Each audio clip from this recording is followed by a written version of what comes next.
ஜனநாயக படத்தை திருடி லீக் செய்த நபர் கைது செய்யப்பட்டிருக்காரு. முக்கிய குற்றவாளி வேற யாரு அப்படின்றத பத்தி பார்க்கலாம்.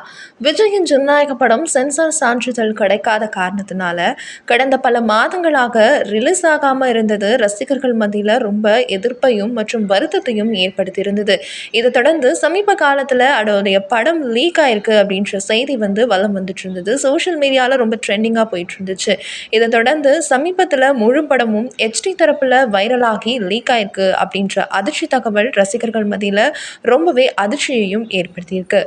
சினிமா துறைக்கே இது மிகப்பெரிய ஆபத்து அப்படின்னு பல முன்னணி நடிகர்கள் மற்றும் நட்சத்திரர்கள் குரல் கொடுத்திருக்காங்க. சைபர் கிரைம் போலீசார் இதை சட்டப்படி தப்பு அப்படின்ற மாதிரியும் சொல்லியிருக்காங்க. இதை தொடர்ந்து சைபர் கிரைம் போலீசார் KVN தயாரிப்பு நிறுவனமுடன் புகார் அளிச்சிருக்காங்க. அதை தொடர்ந்து சில தினங்கள்ல முன்பு 6 பேரையும் போலீசார் கைது செஞ்சிருக்காங்க. அந்த 6 பேர் யார் அப்படின்னு பார்த்தீங்கன்னா, இந்த நிலையில மேலும் 3 பேரை போலீசார் அதிரடியா கைது செஞ்சிருக்காங்க.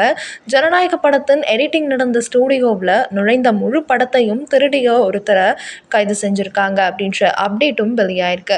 அது யார் அப்படின்னு பார்த்தீங்கன்னா, ஃப்ரீலான்சரா எடிட்டராக பணியாற்றி வரும் அந்த நபர் தான் அப்படின்றதையும் தெரிய வந்திருக்கு. ஸ்டூடியோவில் ஜனநாயக பட காட்சிகளை எடுத்து அதை படமாக லீக் செய்திருக்காங்க அப்படின்ற மாதிரியும் போலீஸ் விசாரணையில் தெரிய வந்திருக்கு. அவர்கள் மிக தீவிரமாக விசாரணை நடத்தப்பட்டு வந்துட்டு இருக்கு அப்படின்ற மாதிரியும் சொல்லியிருக்காங்க.